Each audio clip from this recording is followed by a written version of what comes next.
안녕하세요. 유예원 자매 성찬 나눔 감사합니다. 집값이 들썩이고 주식이 올라가면서 주가가 올라가면서 참 세상적인 걱정이 들지 않을 수는 없을 것 같아요. 그렇지만 그 갈등, 영적인 것과 세상적인 필요에 의한 갈등 그런데 하나님께 희망을 두고 붙잡고자 하는 그 마음이 참 놀라운 것 같습니다. 성찬 나눔 감사하고요. 뒤를 돌아보면 제가 직장 초년생 때 20대 후반 때 그때도 집값이 올라가서 저도 똑같은 걱정을 했던 것 같아요. 그때도 집값이 올라가서 걱정을 많이 했고 주가가 그때 1,000을 넘어가고 하면서 많이 이렇게 걱정을 했던 것 같아요. 이 세상은 변하지 않는 것 같아요. 앞으로 10년 후도 20년 후도 마찬가지일 거예요. 우리 다음 세대도 똑같은 걱정을 할 거예요.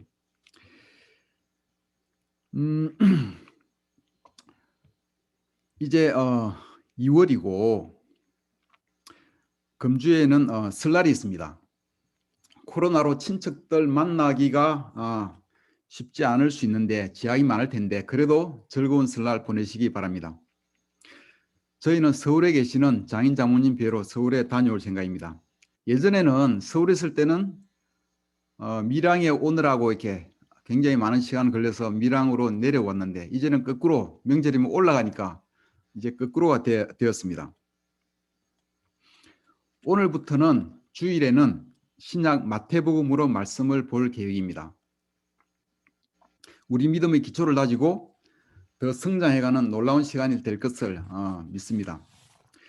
제가 주로 볼 자료는 그 라이프 애플리케이션 바이블이라는 책과 IVP 성경 주석서 그리고 마태복음 어떻게 설교할 것인가라는 책이 있어요. 그 세 권의 책을 주로 참고할 것이고 저희 큐티 노트도 중요한 자료가 될 것입니다. 오늘 말씀의 제목은 임마누엘입니다. 임마누엘. 화면을 공유하겠습니다.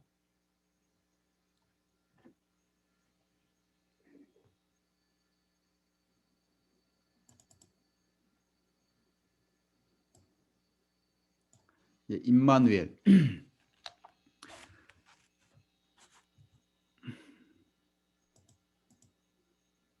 임마누엘. 포인트는 첫 번째 임마누엘.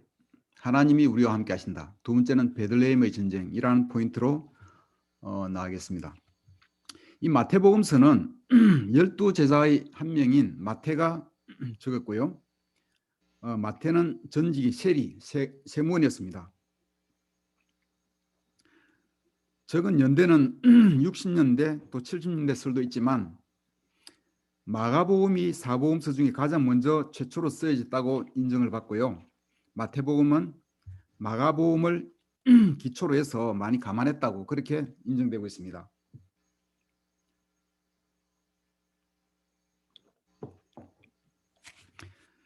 유대인 그리스도인을 대상으로 적은 것이고요. 주로 특징은 예수가 유대인이 그토록 기다리던 메시아이라는 사실을 굉장히 강조를 하고 있습니다.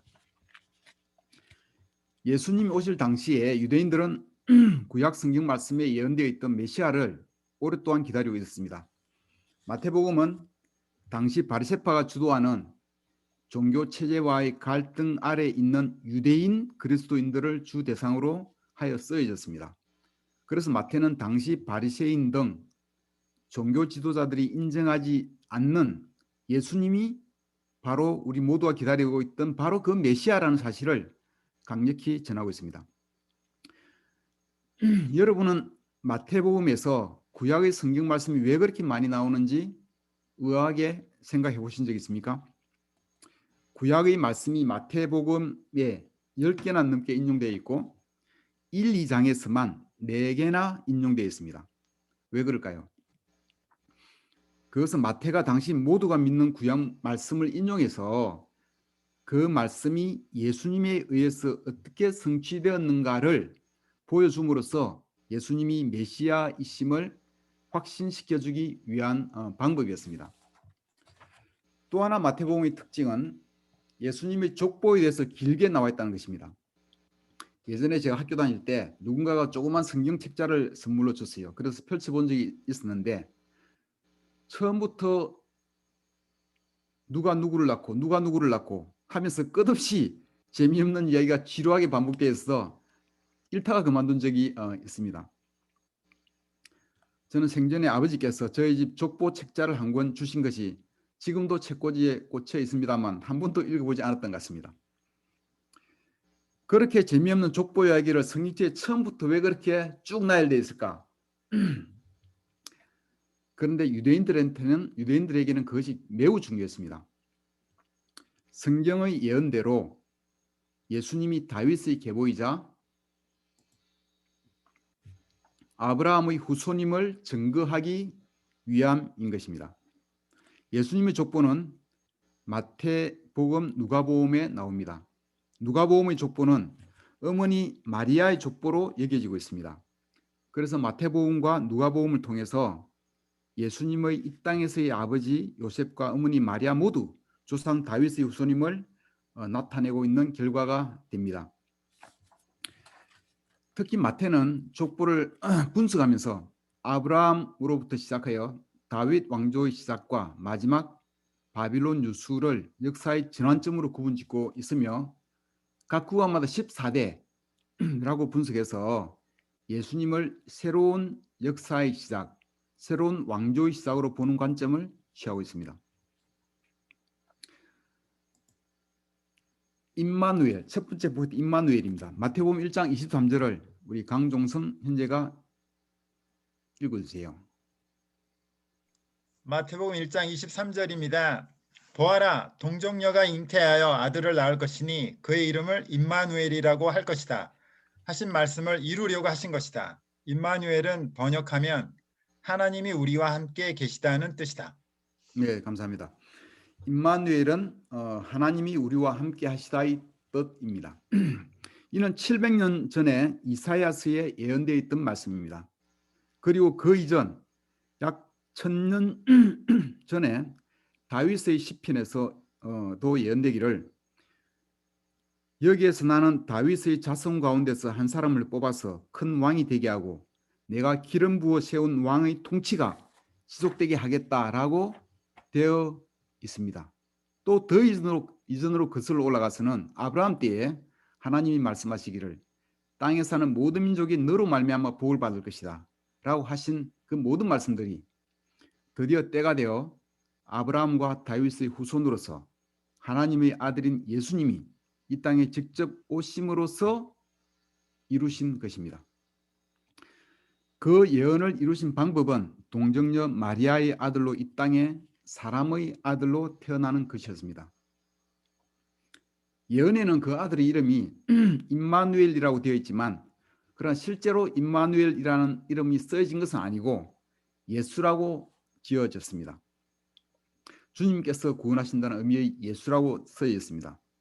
그러나 이름은 임마누엘이라고 불리지 않았지만 예수님이 이 땅에 태어나고 사신 삶으로 그 이름 임마누엘, 하나님이 우리와 함께 하신다가 실질적으로 이루어진 것입니다. 하나님이 이 땅에 오셔서 우리와 함께 거하신다는 것은 정말 획기적인 사건이자 역사적인 전환점이라고 할 수 있습니다. 예전에는 하나님이 모세와 직접 대면해서 말씀하셨다는 얘기가 있지만 잠시 천사를 통해서 그리고 성령님을 통하여 역사하신 적은 있으나 이 땅에 오셔서 사람들과 함께 사신 적은 없었습니다. 저자인 마태는 한때 경멸받던 세리였지만 임마누엘 예수님에 의해서 삶이 변화되었습니다. 그는 예수님과 함께 하면서 예수님이 가르침을 들었을 뿐만 아니라 그분의 기적들을 경험하면서 이 땅에 사신 하나님 외아들의 영광을 본 것입니다. 그래서 마태복음의 메시지는 분명합니다. 예언된 말씀 그대로 오신 분이 바로 예수 그리스도이시니 그분의 가르침을 따르라는 것입니다. 예수님은 마태뿐만 아니라 우리 모든 사람들이 자기를 알고 생명의 길을 깨우치기를 바라셨습니다. 문명수 형제가 요한복음 1장 11절에서 12절까지를 읽어 주십시오. 네, 읽겠습니다. 그가 자기 땅에 오셨으나 그의 백성은 그를 맞아들이지 않았다. 그러나 그를 맞아들인 사람들, 곧 그 이름을 믿는 사람들에게는 하나님의 자녀가 되는 특권을 주셨다. 네, 감사합니다. 예수님 오셔서 세상과는 다른 하늘나라에 관하여 가르치셨습니다. 하나님의 자녀가 되는 삶의 방식을 가르치셨습니다. 사랑과 이런 것을 가르치시고 다른 사람을 더 중요하게 여기는 것을 가르치셨습니다. 그리고 직접 이 땅에 사시면서 그 삶의 본을 또 보여주셨습니다. 그러나 사람들은 이 세상의 나라에 속하여 있었기에 하늘나라에 관하여 가르침을 잘 이해하지를 못하였습니다. 아까 유예원 자매가 나누었듯이 집값 올라가는 것 때문에 걱정이고 주가 올라가는 것 때문에 걱정인 그런 것으로 머리에 가득 찬 사람들이 이 영적인 것을 이해하지 못했던 거예요. 사람들은 이 땅에서의 삶에만 관심이 많았습니다. 그들은 메시아가 이 땅에 오시면 압제받는 현실의 로마의 지배에서 벗어나고 정치적으로 독립을 쟁취할 강력한 왕, 알렉산더와 같은 그런 강력한 영웅을 기대하였습니다. 그들에게는 하늘나라가 아니라 이 땅에서 파워를 가진 메시아를 기대했던 것입니다. 그러나 예수님은 사람들의 그러한 기대와는 달리 약한 모습을 보이셨어요. 그분은 그들이 기대했던 알렉산더 대왕 같은 그런 왕과는 다른 모습이었어요. 그래서 유대인들은 실망했고 예수님을 메시아로 그들의 왕으로 알아보지를 못했습니다. 그들은 메시아를 알아보지도 못했고 삶의 변화도 얻지 못했습니다. 예수님은 약한 모습으로 고난을 당하시고 십자가에서 돌아가셨습니다. 그들의 기대와는 너무나 달랐습니다. 요한복음 16장 33절을 김흥기 형제가 읽어주세요. 네, 내가 이것을 너희에게 말한 것은 너희가 내 안에서 평화를 얻게 하려는 것이다.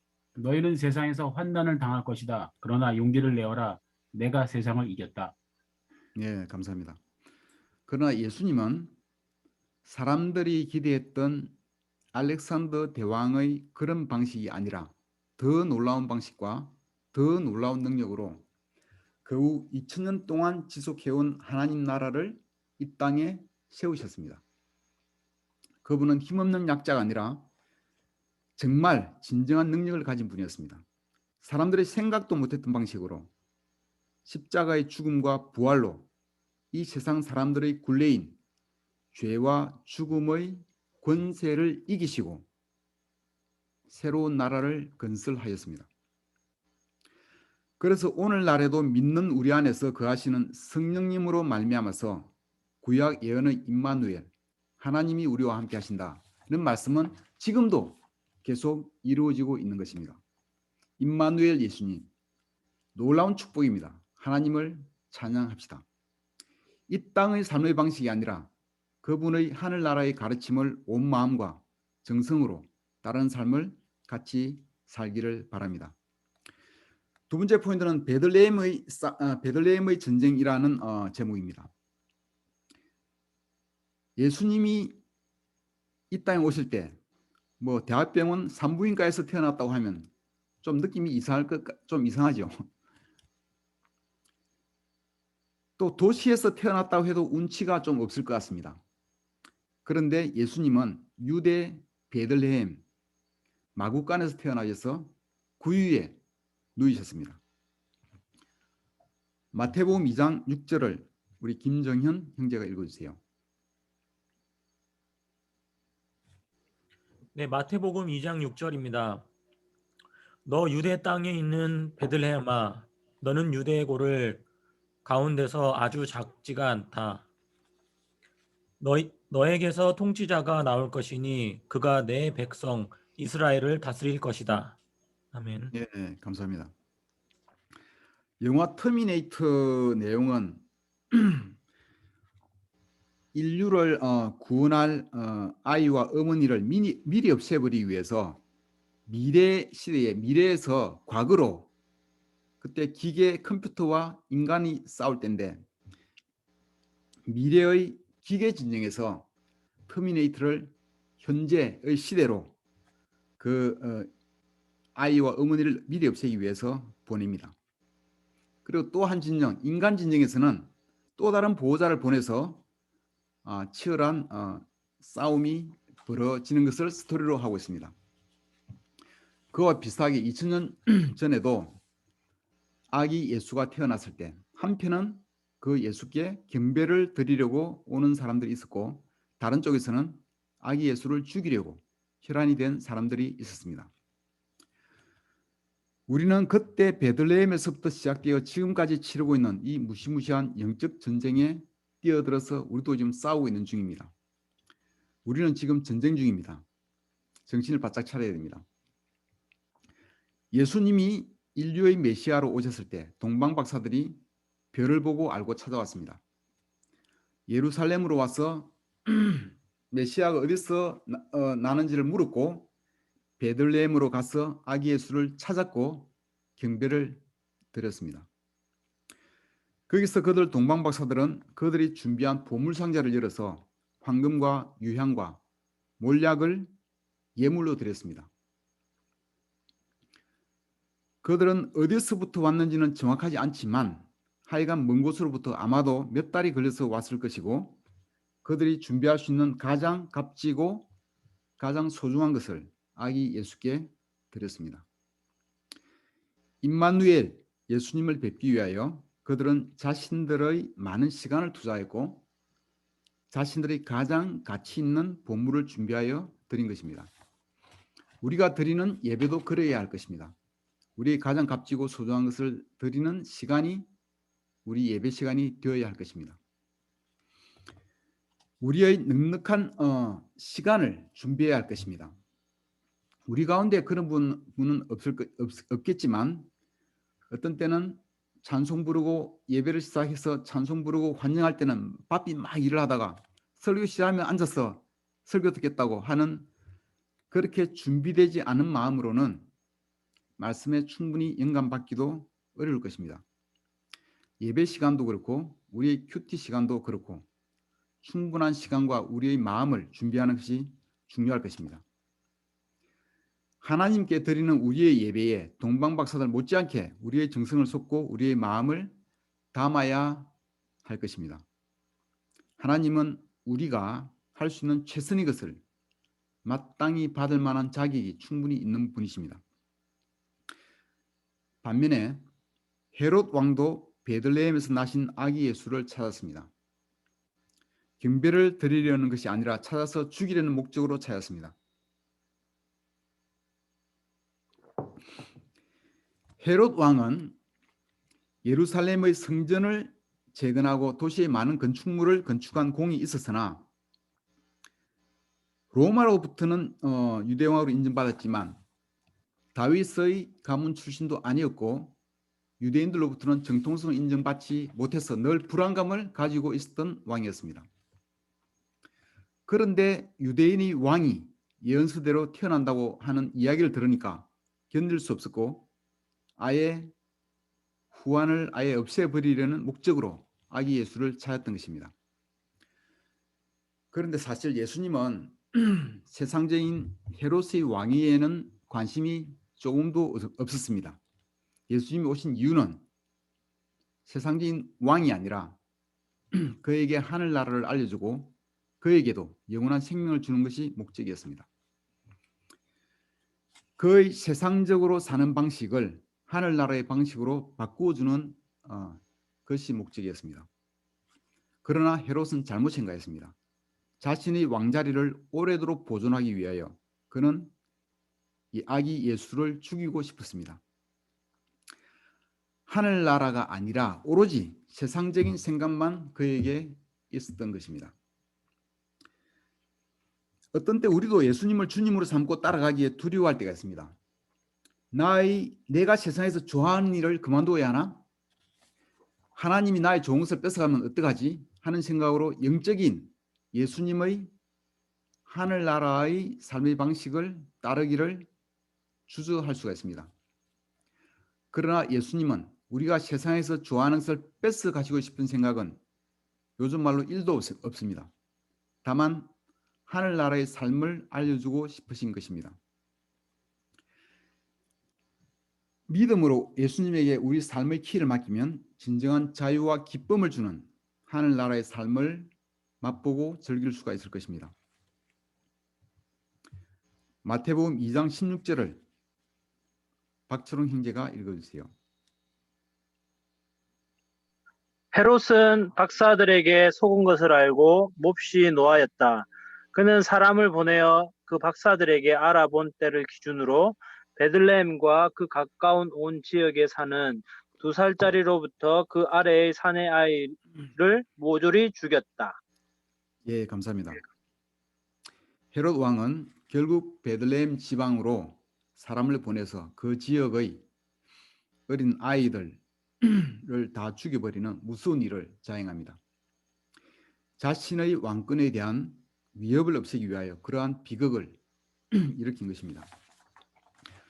어린 아이를 잃은 부모의 고통들이 어땠겠습니까? 상상하기 어려울 것입니다. 얼마나 자기 중심적입니까?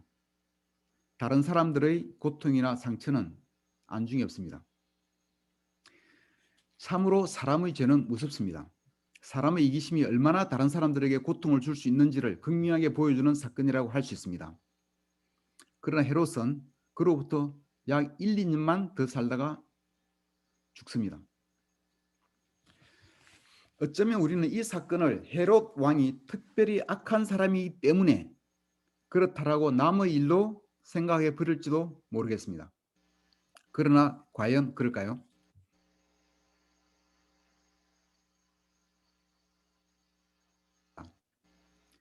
제가 시골의 초등학교 다닐 때 급장이고 회장이고 하니 힘이 있었습니다.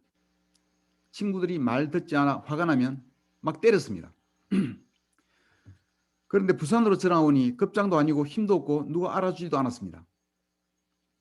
화가 나도 때릴 수가 없습니다. 왜냐하면 힘이 없기 때문이죠. 왜 힘있는 사람들에게 미투 운동으로 많은 일들이 드러나겠습니까? 힘이 있으니까 죄를 짓는 것입니다. 우리가 헤롯처럼 죄를 짓지 않는 것은 어쩌면 우리에게 그만한 힘이 없고 돈이 없고 기회가 없어서일지도 모릅니다. 제가 힘이 있다면 얼마나 많은 폭력과 폭언과 상처를 사람들에게 주었을지 모릅니다. 힘이 있다면 제가 몇몇 사람을 죽였을 수도 있습니다. 얼마나 많은 간음을 했을지 모릅니다. 그래서 예수님은 정욕의 눈으로 쳐다보는 것 자체가 간음하는 것이라고 하신 것입니다. 우리도 헤롯처럼 다른 사람에게 많은 상처를 줄 수 있습니다. 죄는 무서운 것입니다. 하늘나라의 삶을 배우고 따르면서 근본적으로 죄와 멀어지는 삶을 사시기를 바랍니다. 여러분은 어떻습니까? 예수님이 가르쳐 주시는 하늘나라의 삶의 방법대로 살고 있습니까? 세상의 방법대로 살고 있습니까? 아까 우리 류예원 자매가 나누어지는 그 내용에서 이 두 가지 방법이 극명하게 나타납니다. 이 삶의 두 가지 방법은 많이 서로 다릅니다. 목적이 다르고 삶의 방향이 다르고 소중히 여기는 가치관이 다릅니다. 제 아들이 대학 2년생입니다. 그러다 보니 여학생에 대한 관심이 많습니다. 또 학교 학급반의 절대 다수가 여학생입니다. 이성에 대한 고민이 많을 나이입니다. 이성에 대한 상담을 엄마 아빠와 많이 하고 있습니다. 결혼을 꼭 제자화해야 하는가를 두고 이야기를 며칠 전에 나누었습니다. 성경의 해석도 해석이지만 중요한 것은 감정적인 사랑 때문에 제자 아닌 사람과 결혼하게 되면 삶의 목적이 다르고 가는 방향이 다르기 때문에 갈등이 많이 있을 수 있다는 이야기에 아들도 수긍을 했습니다. 우리는 세상의 방식대로 살아갈 수가 있고 말씀에 따라 하늘나라의 삶을 따를 수가 있습니다. 세상에서 주는 기쁨이 아니라 말씀대로 살아가면서 갖게 되는 영적인 기쁨이 우리 삶의 주요 동력이 되기를 바랍니다. 이 땅에 오신 하나님의 아들 임마누엘 예수님께 온 마음으로 감사를 드리는 삶을 사는 우리 모두가 되기를 바라면서 말씀을 마치겠습니다. 감사합니다. 아멘.